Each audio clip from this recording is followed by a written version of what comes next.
Very much for that. Now moving on to Muthoot Finance, Manappuram Finance, Catholic Syrian Bank. These are all stocks under pressure.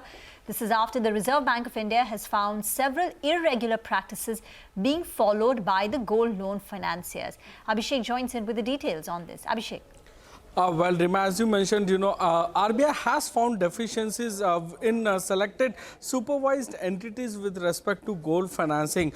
So, comprehensive review has been advised for all and a 3-month time period have been given to them. So, on review and on-site examination for selected supervisory entities, RBI has found that there is prudential guideline as well as practices which are actually, hurting the segment or which are being followed, unethically or illegally. So that is where RBI has pointed that there are several irregularity practices and major deficiencies which includes the likes of shortcoming in terms of use of third parties to source as well as appraise the loans, valuation of gold without the presence of the customer, and inadequate due diligence and lack of end use of monitoring of gold loans that's being given to customers.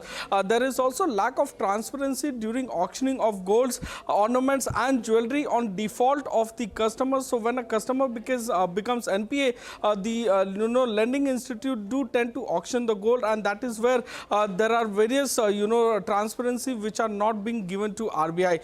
Weakness in monitoring the LTV, which is loan to value, typically 65 to 75% is the range followed by gold financiers, and there is incorrect application of risk weight, etc. So we have a note from Citi which says that the highest amount of gold loans amongst banks are of Federal Bank at 12.2%, Bank of Baroda at 4.6%, RBL and SBI at around 3.5 to 3.8%. In terms of NBFCs, Muthoot Finance has the highest share with 82.5%, Manappuram at 52.6%, IFL Finance at 21.2% and SBFC at around 16%. Back to you.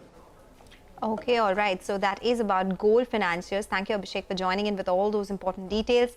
Let's take a short break now.